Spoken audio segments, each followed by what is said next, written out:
Қайырлы күн оқушылар. Бүгін біздер әдебиет сабағында Оралхан Бөкейдің Тортай мінген ақбозат әңгімесін жалғастырамыз. Негізгі бөліміміз мен балам жарық күнде сәуле туған. Осы бөлім бойынша Бөкей ханның Тортай мінген ақбозат әңгімесін жалғастырамыз.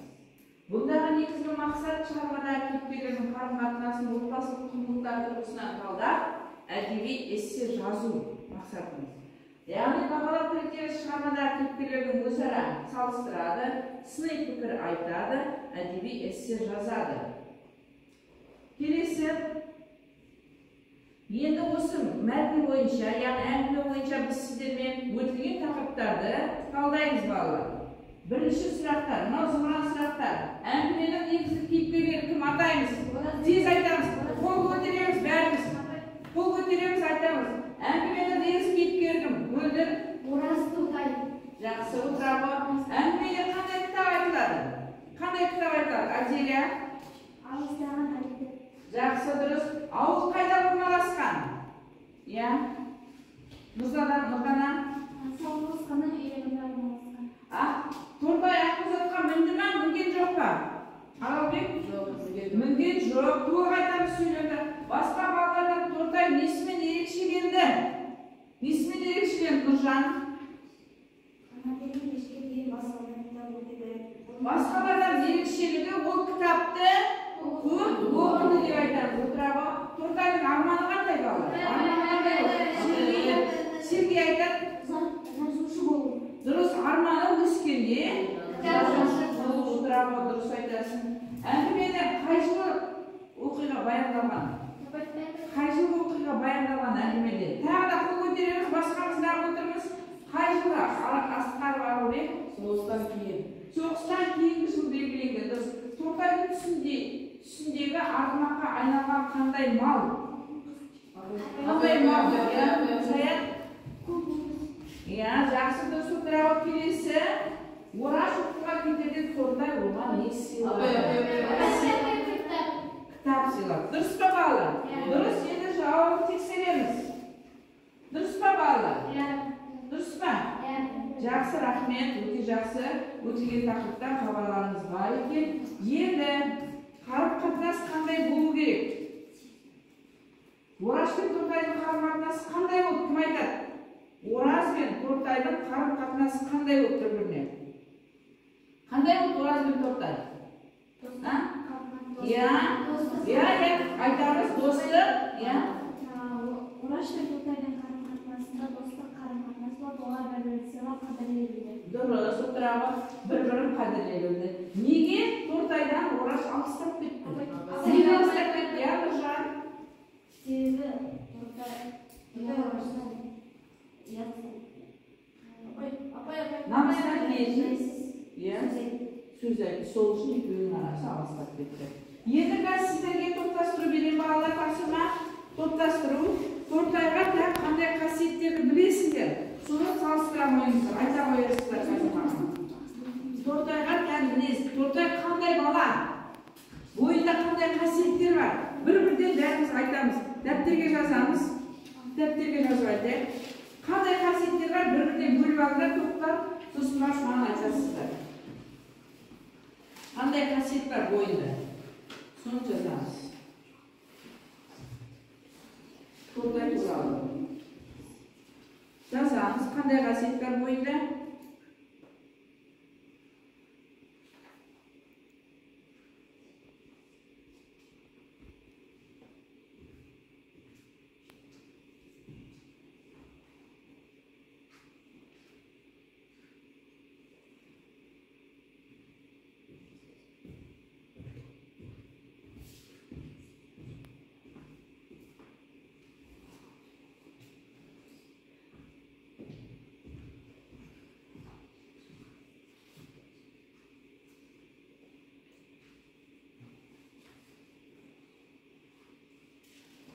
Бұл тапсырмадағы дискреттермен танысақ, Тортай артқан қасиеттерді балалар анықтайды.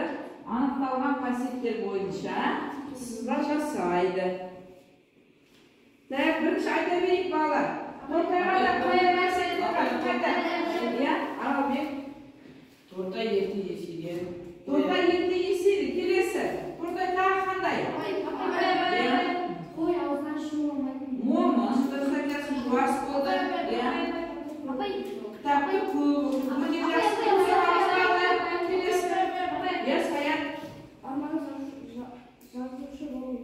armağanı жазып жүрді, ya Сергей? Қиялшыл болды, ya? Ол жетім бала болған. Жетім бала болып тұрса айтасың. Тағы да қандай қасиеттер, тағы да қандай қасиеттер асын айтамыз ба? Ya? Жасқаншақ болып тұрса айтасың, жасқаншақ. Тағы бар ма қасиеттер? Ya, Әзеле? Ya, құлағының аздап мүкісі болған екен. Ya, бар ма тағы да? Бала болып ойнамайды. Дұрыс, бала болып ойнаған жоқ, себебі ол деген жұмысы көп болды оның істейтін, дұрыс айтасыңдар.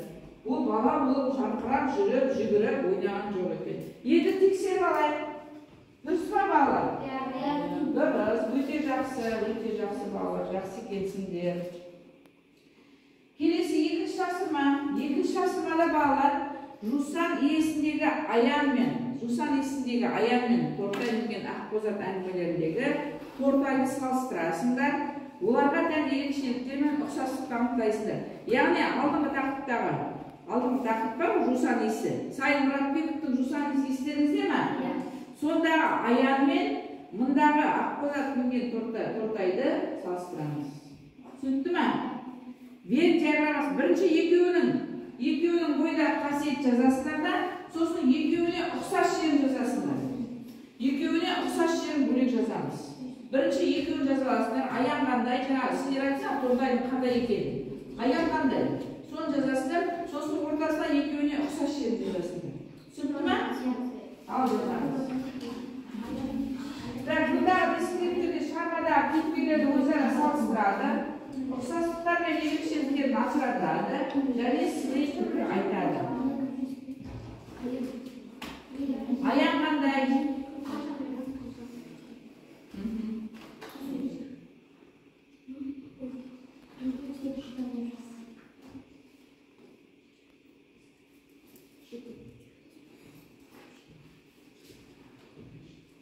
Жазамыз.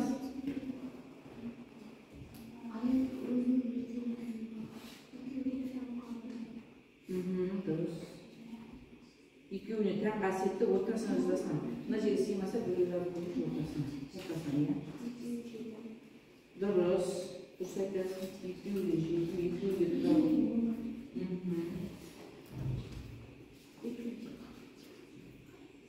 Таққа дәптерге жазамыз болады. Аян, Тортай деймізде дәптерге жазамыз. Екеуіне тән қасиетті тауып алыңыздар. Вен диаграммасы негізгі мақсаты екеуіне тән ұқсас қасиетті ортасындағысы. Екі жағына екеуіне туралы. Естеріне түсіреміз. Өткен сабақты еске түсіріп жатырмыз бұнда біздер.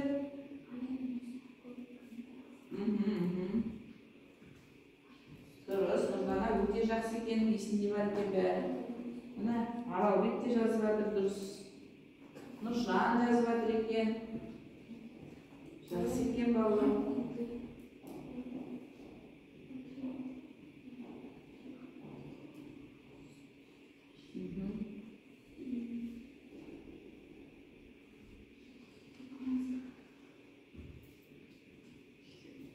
Болдық па?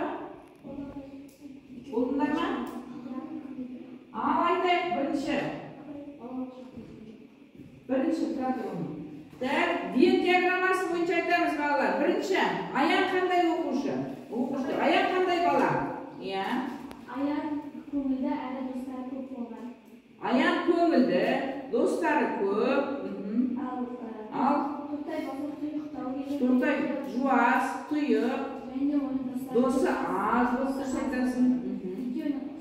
Енді екеуінің ұқсастығын тыңдаймыз. Екеуі де жетім бала. Дұрыс. Екеуі де момын.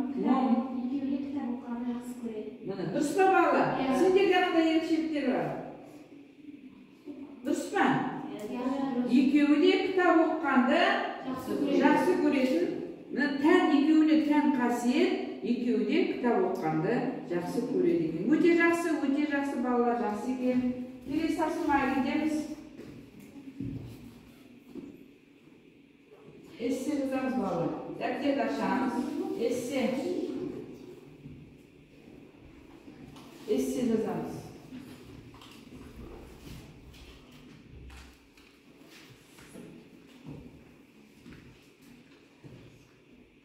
Эссе дейді бұнда. Әдеби эссе басқа эссенің түрлеріне ұқсамайды. Біріншіден, ол әдеби шығармаларға негізделген, екіншіден, автордың айтқысы келген идеяларын болжап түсінуге негізделген, түсіндірмені қажет ететін пікірталас немесе жинақ табуды қажет етеді. Ол үшін тәжірибеге таңдаған шығармаларды басқа көзбен қарасаңыз, ерекше қолданған әдебиеттегі жанрлар, күтпеген сюжеттер, оқиғалар тіл ерекшелігіне болады. Келесі. Міне осыған байланысты эссе жазамыз.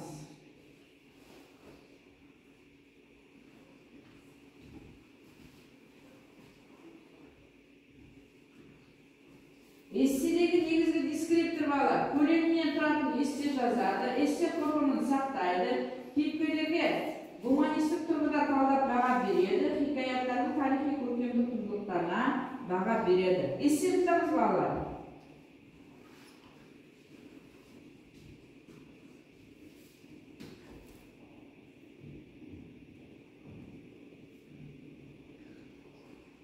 Міне, мына тақырыптың біреуін таңдайсыздар. Мына тақырыптың біреуін таңдап, эссе жазарыз. Тортай.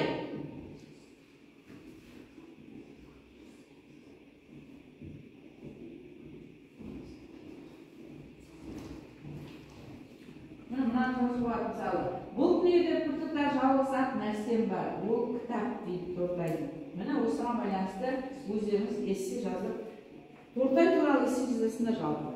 Түсініп тұрсыздар ма? Тортайға байланысты эссені бастап жазайық.